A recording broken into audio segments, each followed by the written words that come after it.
Eu tinha que ter ouvido o Senhor anos atrás. Agora já é tarde para mim. Mas eu te digo em nome de Jesus, nunca é tarde para começar de novo.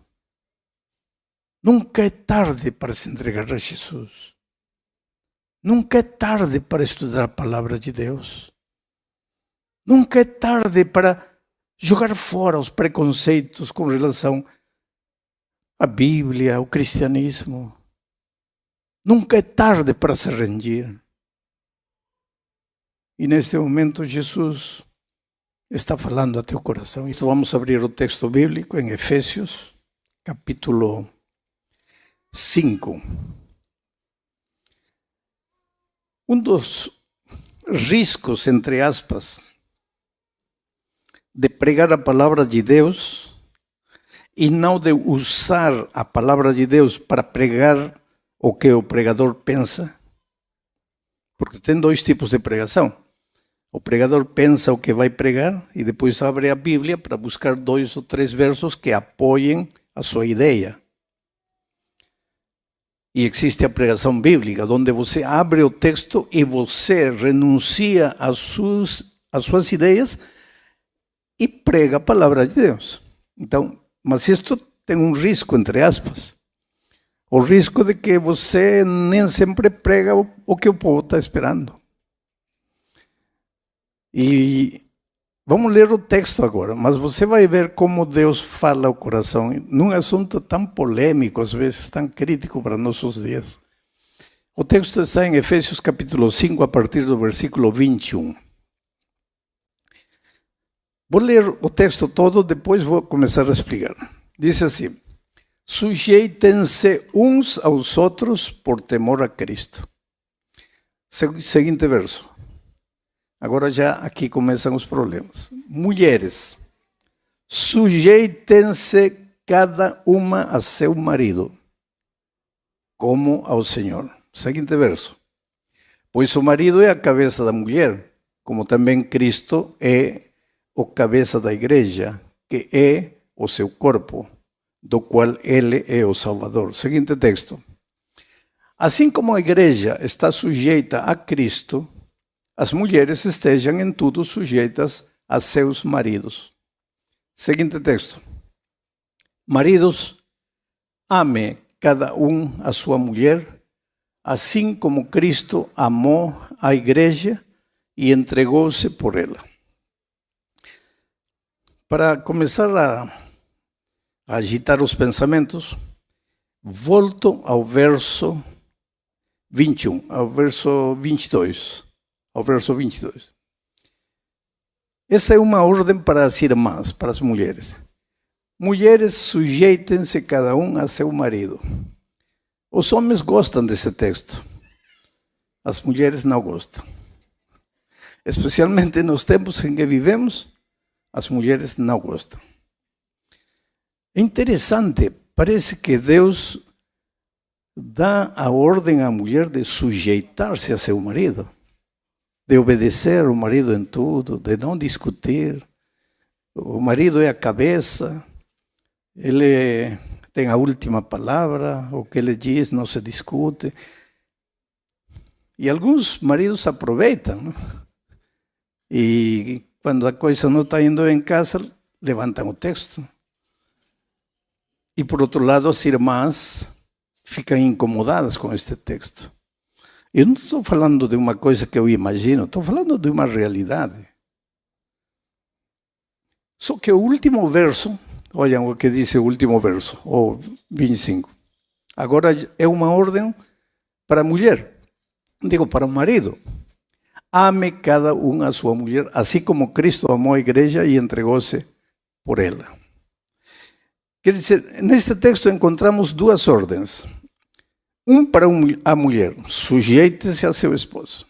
Outro para o homem, ame a sua esposa. Quer dizer que o homem não deve sujeitar-se à esposa. E quer dizer que a mulher não deve amar o seu marido. Não lhes parece meio raro, meio estranho, meio sem sabor? Então vamos analisar este assunto desde o ponto de vista bíblico, não desde o ponto de vista humano. Não vamos dar opiniões humanas, vamos analisar o texto bíblico. Para entender este texto temos que ir a Gênesis capítulo 1, versículo 27, quando Deus criou Adão e Eva. Está o texto aí? Aí está. Muito bem. Só o texto. Interessante. Agora sim, prestem muita atenção. Diz assim: criou Deus o homem. A sua imagem. A imagem de Deus o criou. Homem e mulher os criou. Vocês sabem que a Bíblia não foi escrita em espanhol, nem em português, nem em alemão, nem em inglês. O Velho Testamento foi escrito em hebraico e o Novo Testamento foi escrito em grego. Então, quando lemos o texto em hebraico, vou lhes traduzir algumas palavras. Amanhã vocês já podem dizer a seus amigos: falo hebraico. Que fala? 3 palavras em hebraico. Vão aprender esta manhã. Criou Deus o Hadam. Criou Deus o homem. No hebraico, homem é Hadam. Criou Deus o Hadam, que em realidade não é homem. Criou Deus o ser humano, o Hadam. Hadam é ser humano. Criou Deus o ser humano, o Hadam. A sua imagem, a imagem de Deus o criou. A quem? Ao Hadam, ao ser humano.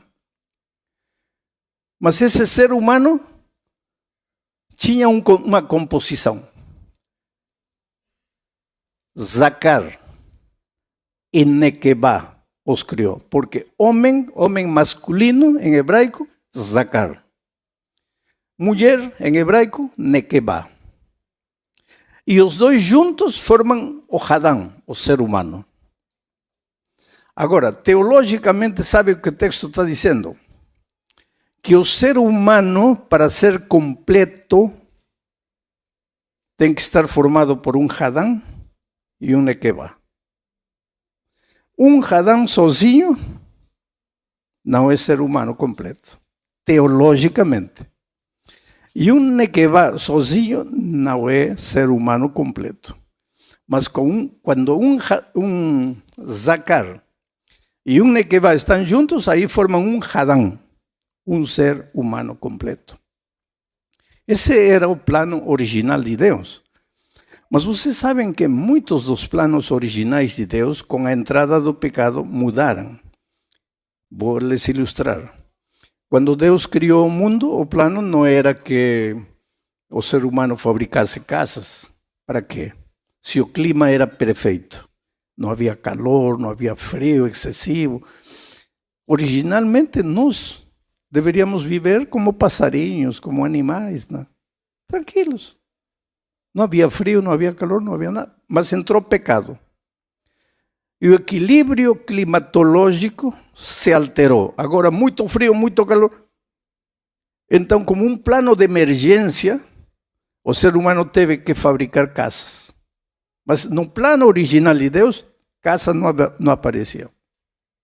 Esse é um plano de emergência para resolver o problema que o pecado trouxe, que foi o desequilíbrio do clima. No plano original de Deus, o crescimento, a lei do crescimento deveria ser perfeita. As unhas cresceriam até um ponto, o cabelo até um ponto. Nos homens, o bigode, a barba até um ponto. Mas entrou o pecado. E a lei do equilíbrio do crescimento se alterou. Agora, se você não cortar as unhas, vai acontecer o quê? O que vai acontecer com o cabelo? O que vai acontecer com a barba? Mas cortar unha, cortar cabelo, afeitar, isso no plano original de Deus não havia, porque a lei do crescimento era perfeita. Esse é um plano que entrou depois do pecado. Está errado cortar cabelo? Não. Está errado cortar a unha? Não. Está errado construir casa? Não. Mas esses não eram os planos originais de Deus. Terceiro exemplo. No plano original de Deus, olha como o Espírito de Profecia descreve, por exemplo, a Eva. Diz que seu rosto tinha a rubra coloração de uma rosa e que seus lábios pareciam as pétalas de uma rosa encarnada. Que linda descrição, não? Entrou o pecado. Se alterou todo. A saúde física do homem, enfim, da mulher. Hoje, se a mulher coloca um pó, porque já não tem a rubra coloração de uma rosa, às vezes acorda de manhã meio pálida, então para ir para a igreja um pozinho, ou um batoncinho leve, porque originalmente diz que tinha a rubra coloração, tinha as pétalas de uma flor encarnada. Então, qual seria o problema, ou a diferença entre construir uma casa, cortar a unha, ou colocar um pozinho? Agora, cuidado com sair de aqui dizendo, pastor Bulhão está dizendo que podemos pintar. Não estou falando isso. Eu estou falando como os planos originais de Deus mudaram. No plano original de Deus, um ser humano devia estar formado por um Zacar e um Nequeba. Um Hadán deveria estar formado por um Zacar e um Nequeba. Quando entrou o pecado, se deformou o caráter de Deus. Se deformou. Hoje nos casamos com um caráter deformado. E por mais que dissemos à esposa na hora do casamento, eu te amo e eu vou permanecer fiel para você até que a morte nos separe, por mais que nosso amor nos pareça sincero, puro, maravilhoso, nosso caráter não é. Nosso caráter está deformado. E às vezes não cumprimos as promessas. E muitas vezes é preferível que um homem fique sozinho e não case nunca. Ou que uma mulher fique sozinha e não case nunca, de que casem os dois e vivam uma vida de inferno. Mas no plano original de Deus não era isso. Mas hoje muitas vezes é isso. Por isso no Novo Testamento, quando Paulo fala da igreja, a simboliza como um corpo. E no corpo há órgãos que servem de a dois. 2 orelhas, 2 rins, 2 mãos. Mas há órgãos que servem de um coração, uma vesícula. Você entende? Tem lugar para os casados e tem lugar, muito obrigado, e tem lugar para os que não são casados. Mas agora voltamos ao texto. Isso para que aquele que é solteiro ou solteira não se sinta, então eu não sou um ser humano. Não. É que o plano original de Deus, com a entrada do pecado, pues foi alterado. Mas no plano original de Deus, deixem o texto aí, por favor, todo o tempo. Não tirem.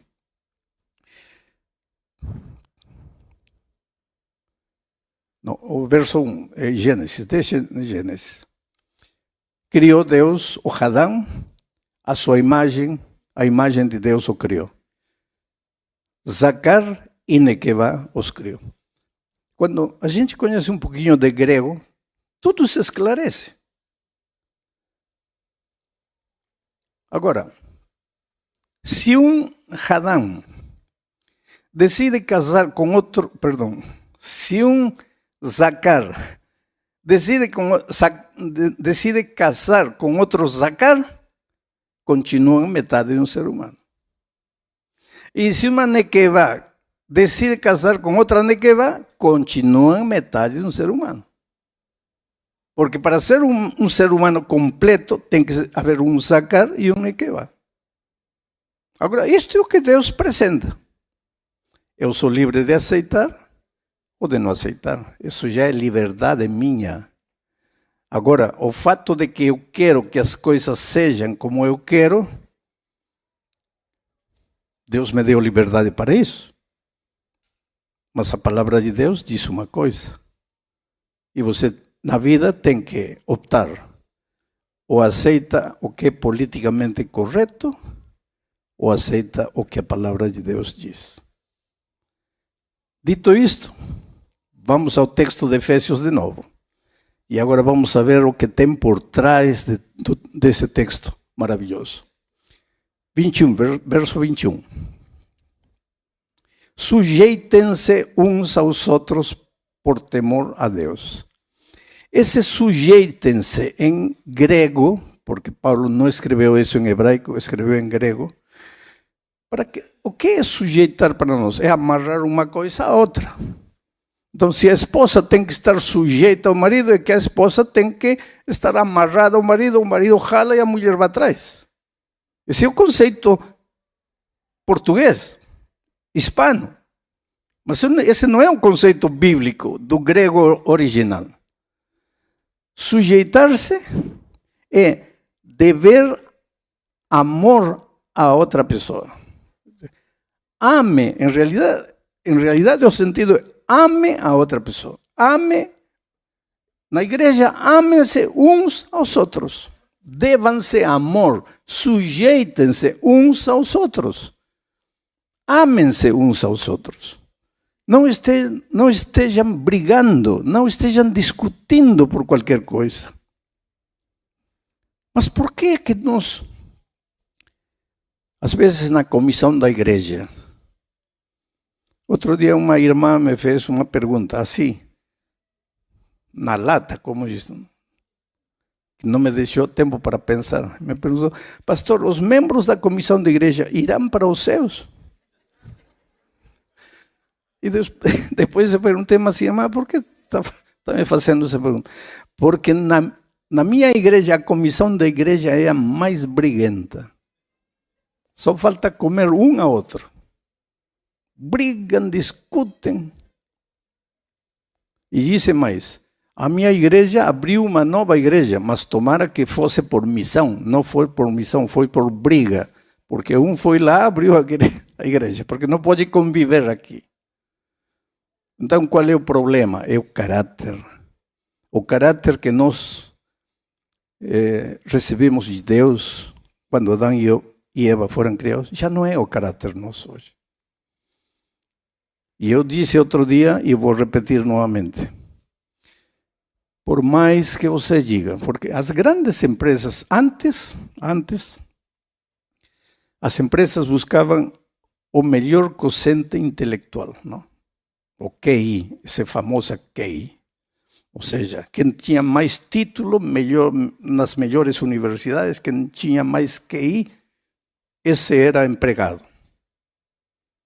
Quem tinha menos título, menos capacidade intelectual, esse estava relegado a um segundo lugar. Hoje não. Hoje as empresas estão buscando quem tem melhor inteligência emocional.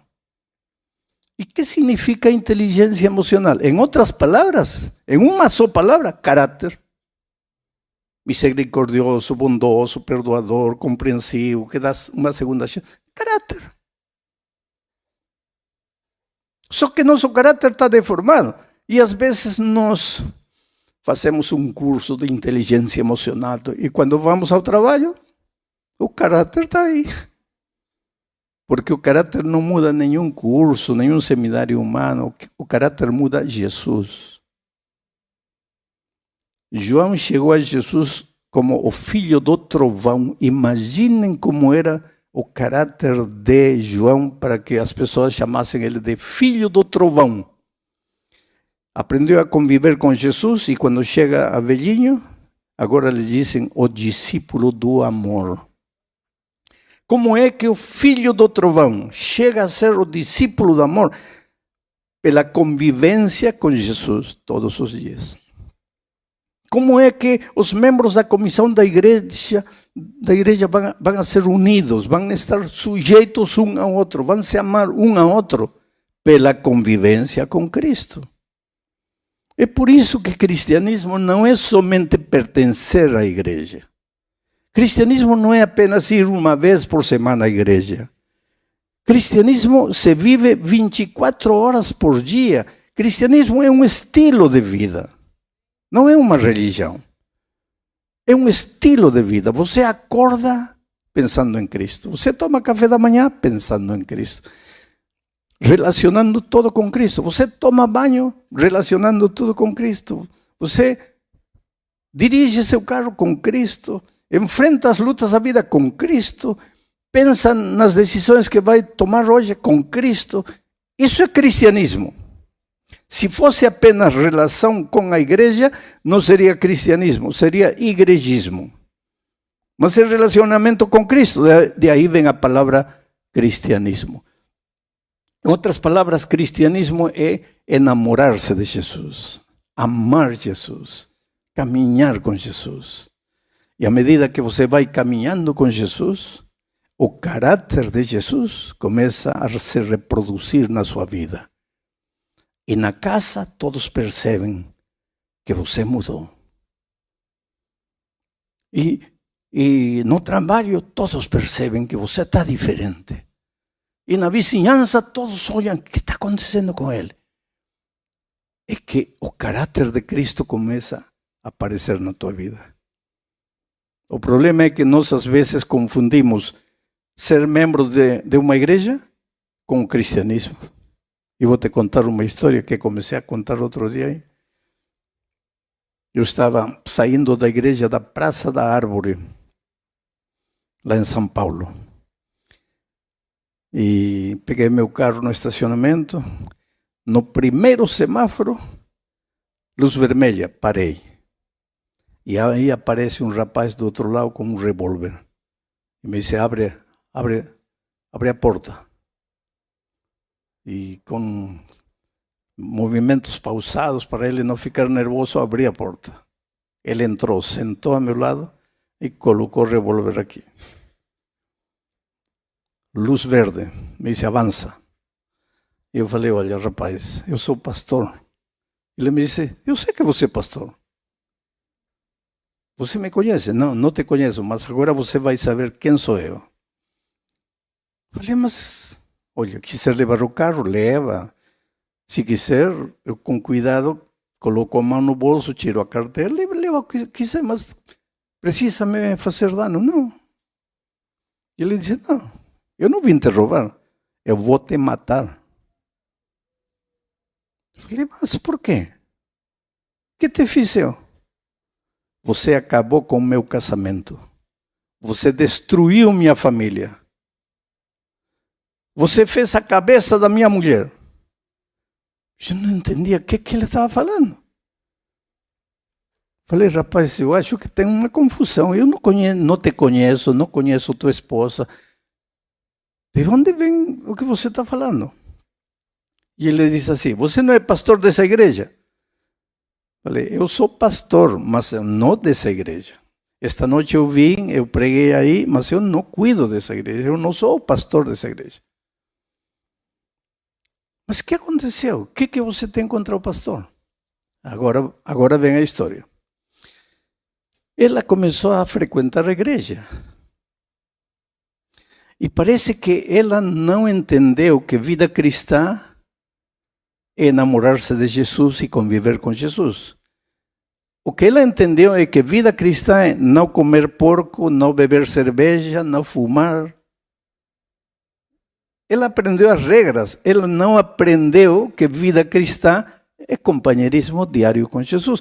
E que o resultado desse companheirismo pois é que você deixa todas as coisas erradas de lado. Mas ela, sem amar Jesus, sem enamorar-se de Jesus, sem entregar a vida a Jesus, ele era caminhoneiro. E depois de uma semana chegava em casa. E ela sempre preparava porco frito, que o que mais ele gostava. Porco frito, bem torradinho. Aí domingo se levantou, no café da manhã não estava o porco. E aí, cadê o porco? E ela, sentindo que era uma heroína da fé, levantou a cabeça e disse para ele, a partir de hoje, nesta casa não se come mais porco. Ele era um homem bom, assim que não discutiu. A meio-dia quis tomar uma cervejinha, Sua geladeira sempre estava cheia de cerveja, agora não havia uma cerveja na geladeira. Olha, cadê a minha cerveja? Joguei tudo fora, porque a partir de hoje não tem mais cerveja. Aí ele ficou bravo, não? Segunda-feira foi embora, viajou a semana toda, voltou na sexta-feira à noite, quis fazer um carinho na esposa, e ela, a partir de hoje, sexta... Pronto. Então ele perguntou, quem está colocando essas tonteiras na tua cabeça? O pastor. Aí ele falou, eu vou matar o pastor. E foi lá na igreja. E esse domingo à noite pregava eu. E agora ele queria me matar. Só que ele queria me levar fora de São Paulo para me matar. E graças a Deus, para você sair de São Paulo precisa 12 horas. Uma cidade tão grande. E nesse caminho eu fui conversando com ele, fui falando do amor de Jesus. Fui falando, olha, quando você viaja nas estradas sozinho, você nunca está sozinho, Jesus está a teu lado e tal.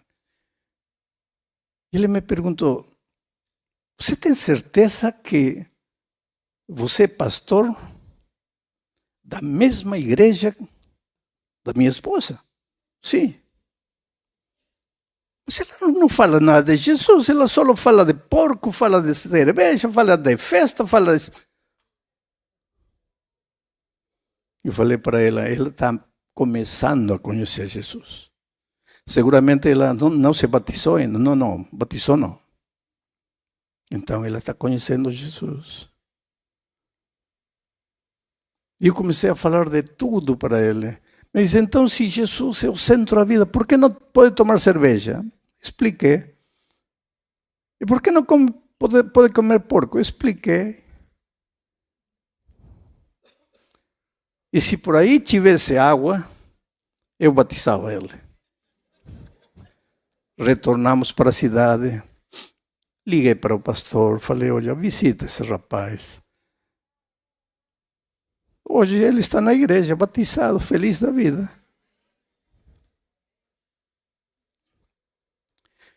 Quando Jesus entra na tua vida, tudo muda.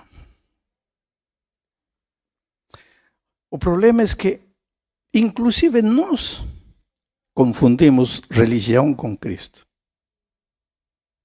Eu não digo que a religião tenha algo de errado, mas quando a religião não tem a Cristo, torna-se um pesado fardo de obrigações.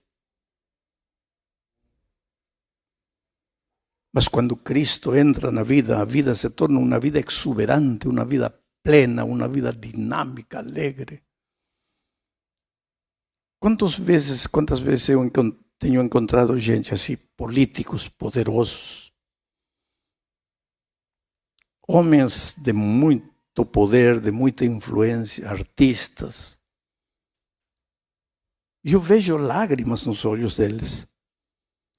Quando dizem, pastor, o que acontece comigo? Não sou feliz. Tenho tudo para ser feliz. O que acontece? Sabe que os filósofos, os psicólogos modernos falam da saudade de Deus. Que como o ser humano saiu das mãos de Deus, ele pode não perceber, mas ele tem uma saudade inconsciente de Deus. E enquanto não se devolver a Deus, ele não é feliz. Ele tenta ser feliz, ele se esforça para ser feliz. Muitas vezes ingressa nos terrenos escuros da depravação, enfim, dos vícios, tentando ser feliz porque sente que falta algo. Um exemplo clássico disso é Salomão. Salomão, que de jovem era um homem de Deus, que quando nomearam ele rei, e Deus apareceu uma noite e lhe disse, Salomão, pede o que quiser e eu te darei. Ele disse, só Senhor, dá-me sabedoria, só sabedoria para governar este povo. Esse homem se afastou de Deus. E uma vez que se afastou de Deus, foi indo. Diz que tinha 300 esposas e 700 concubinas. 1000 mulheres. Que homem pode conviver com 1000 mulheres?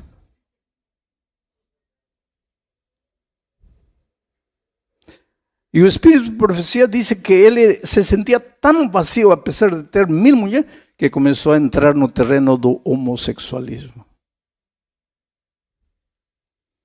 Porque assim é a vida. Porque um homem afastado de Deus nunca é feliz. Os psicólogos dizem saudade de Deus. É que o ser humano, quando está em Deus, está completo, está pleno. Mas quando se afasta de Deus, falta Deus na vida. Aí peregrina na vida. Davi disse como um pelicano no deserto. Vocês sabem que o pelicano é ave de mar. O que faz um pelicano no deserto? Chora, grita e vai morrendo. A única maneira de ser feliz é devolver-se a Deus. Quando você se devolve a Deus, as pequenas coisas começam a ter sentido. O sorriso de uma criança emociona. As lágrimas das pessoas tocam. Detalhes que você não via. Coisas simples da vida que pareciam para você coisas corriqueiras. De repente começam a ter sentido. Quando chega a noite, você deita na cama e dorme. Dorme, feliz da vida. Por quê? Porque você está pleno em Deus, porque você se devolveu a Deus. Por isso, Davi dizia, em paz me acostarei e assim mesmo dormirei, porque minha alma em ti tem confiado. Oh, meu amigo querido, eu quero te dizer uma coisa, você é precioso para Deus. Sabe, uma das coisas cruéis desta vida é que este mundo no qual vivemos, a sociedade, nos faz sentir um número, um cartão de identidade, número. Mas você não é máquina, você é um ser humano. Mas quem se importa com o que você sente, com o que você sonha? Com as noites que você não pode dormir, ou com os momentos de solidão que você experimenta. Quem está preocupado com isso? Às vezes nem os que estão mais perto de você entendem você. Agora, mesmo que o mundo não te compreenda, Deus te ama. Deus sabe quem é você. Deus conhece as lutas de teu coração. Teus momentos de aflição, de incerteza, teus temores ocultos, porque este mundo nos ensinou a não ter medo. Se você quer ser feliz, expulse o medo. Mas por mais que você queira expulsar o medo, não consegue, ele está escondido nas entranhas mesmas de seu ser. Mas quando você vai a Jesus, onde está o amor, aí não tem lugar para o temor. Onde está Jesus, não há lugar para o medo. Não é que ele arranca o medo do teu coração, é que quando ele entra na tua vida e toma posse do teu ser inteiro, o medo desaparece. Ele é a luz. Quando ele entra na tua vida, as trevas desaparecem. Ele é a vitória. Quando ele entra na tua vida, a derrota desaparece. Então você aprende a viver sujeitando-se um ao outro. Então você compreende que em casa você é Zacar ou Enequeba. E Deus nos criou incompletos, não para estarmos brigando, mas para sermos um Hadam, para viver unidos. Eu nunca vou poder ficar grávido. Minha esposa sim. Isso quer dizer que eu valho menos que minha esposa? Não. Porque eu experimentei a gravidez através dela. Um de que vai um sacar. Para que juntos fôssemos um ser humano completo. Mas tudo isto é teoria. E a teoria não ajuda muito, a não ser que você comece a viver. E agora vamos a ler o resto do texto para ver algumas coisas interessantes. Sujeitem-se uns aos outros por temor a Cristo. Esta é a palavra central. Mulheres, sujeitem-se cada um a seu marido como ao Senhor. Cristo, novamente, passa. Pois o marido é o cabeça da mulher, como também Cristo é a cabeça da igreja, que é o seu corpo, do qual é o Salvador. Cristo. E a quarta vez, Cristo passa. Assim como a igreja está sujeita a Cristo, 5, também as mulheres estejam sujeitas em todos aos seus maridos. Maridos, amem cada um a sua mulher, assim como Cristo, 6ª vez, amou a sua igreja e entregou-se por ela, para santificá-la, tendo-a purificado pelo lavar da água mediante a palavra. Cristo é o centro da experiência humana. Você pode ir a Jesus deformado. Em Cristo, tudo se transforma. Em Rio de Janeiro sucedeu uma coisa interessante alguns anos atrás.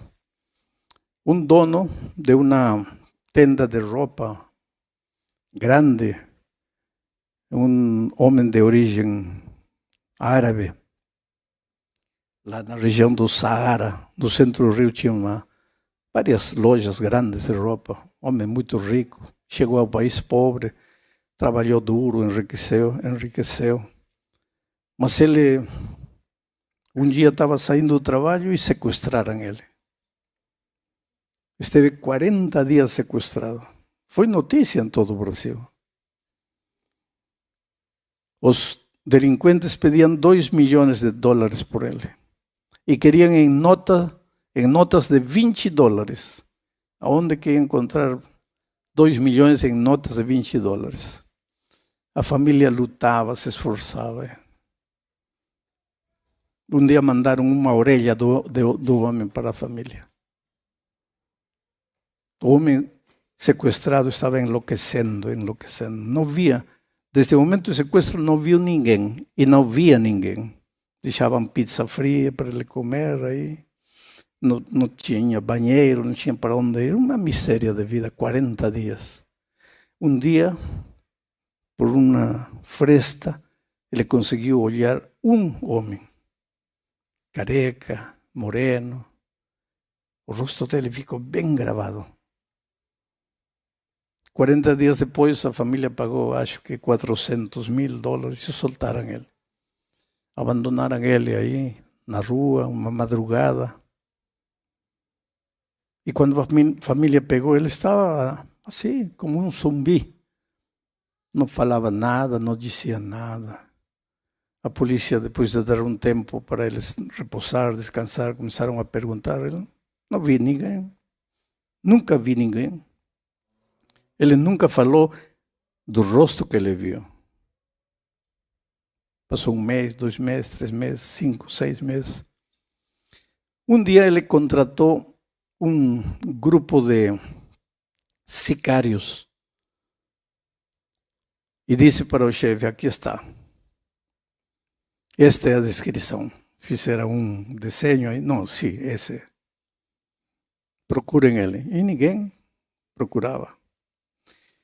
Depois que ele se restabeleceu, começou a acontecer algo estranho. Ele, todas as manhãs, saía de casa. Nunca ninguém sabia aonde ia, o que fazia, voltava tarde. E desaparecia. E voltava à noite. E desaparecia. A esposa pensava que ele tinha um caso extraconjugal, assim que pagou um detetive. E o detetive começou a perseguir ele, a seguir de longe. E trouxe o informe. Olha, realmente a atitude deste homem é estranha, porque ele não faz nada. Ele só caminha na rua, olha para aqui, olha para lá, entra nos bares, toma água, fica olhando as pessoas, vai na estação do trem, sobe no ônibus, sai. Estranho. Então a família pensou que ele estava enlouquecendo. Mas ele estava procurando o único rosto que tinha visto. Até que um dia viu. E começou a seguir o homem. O homem entrou no trem, ele entrou no trem. O homem desceu, ele desceu. O homem pegou um ônibus, ele pegou o ônibus. O homem desceu perto de um campo de futebol, de bairro. Atravessou o campo, ele atrás. E entrou num sobrado amarelo. Na favela. E ele marcou. Perguntou a algumas crianças, ele morava lá. Aí chamou ao grupo de sicários e disse, eu já descobri. Ele mora neste lugar. Mas eu não quero ele sozinho. Eu quero os 5 que me sequestraram. Então vocês têm tempo.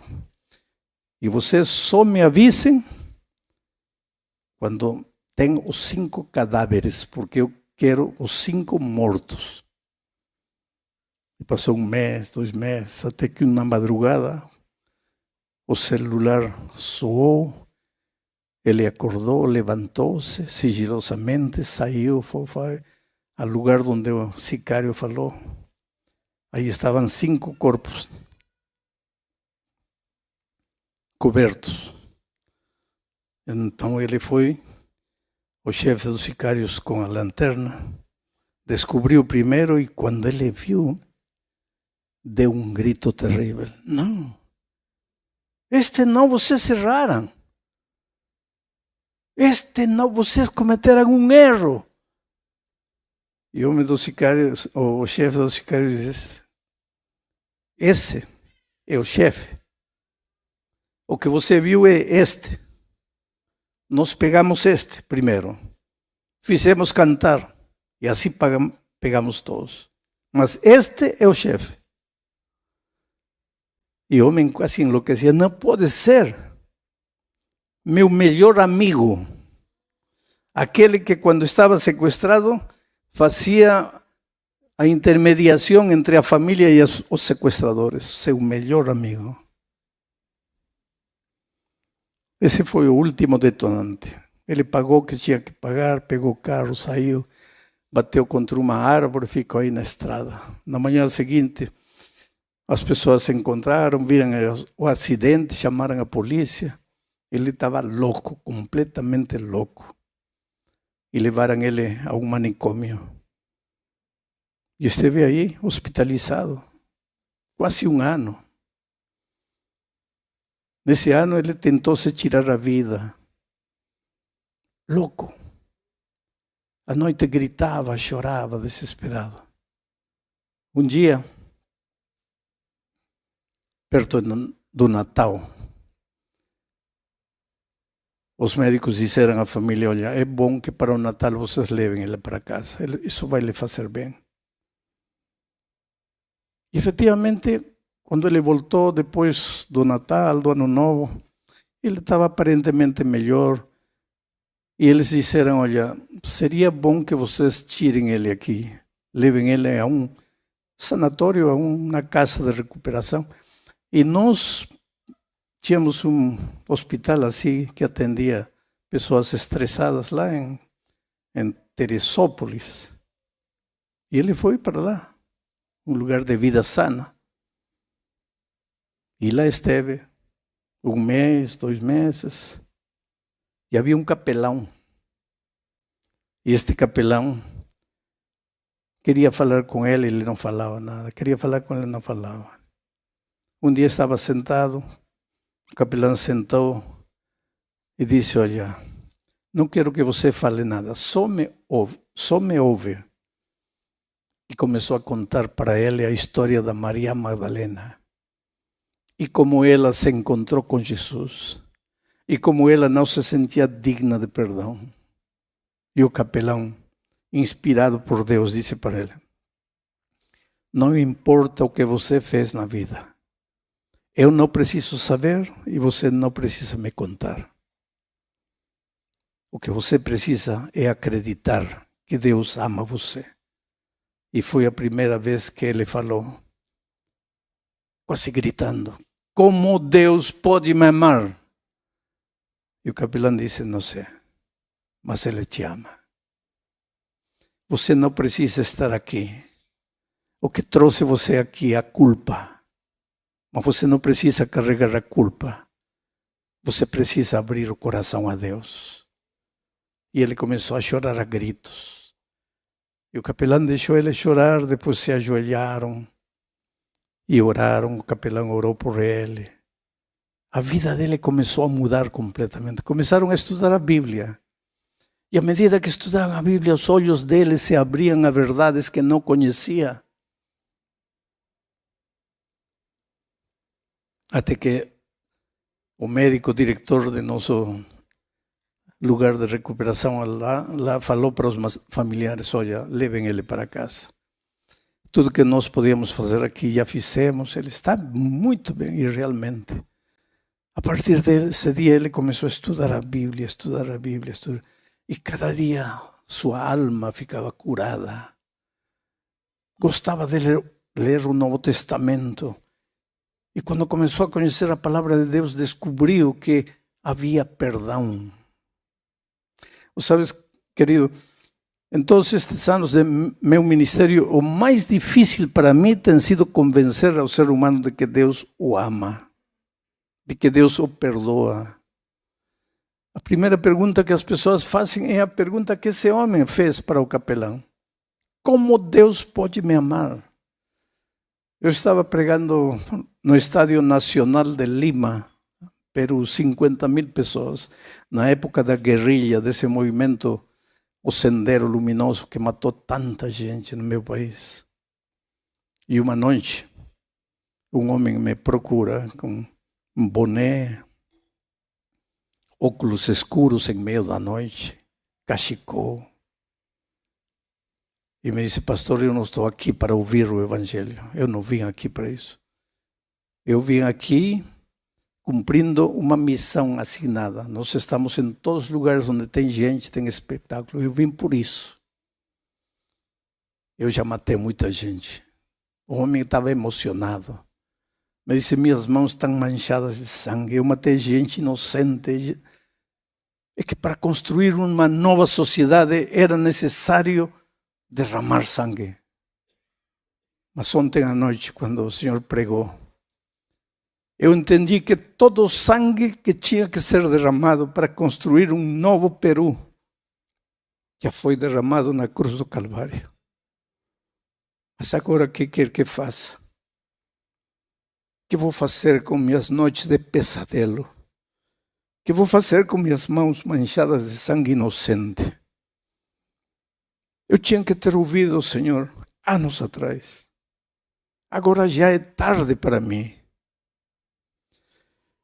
Mas eu te digo em nome de Jesus, nunca é tarde para começar de novo.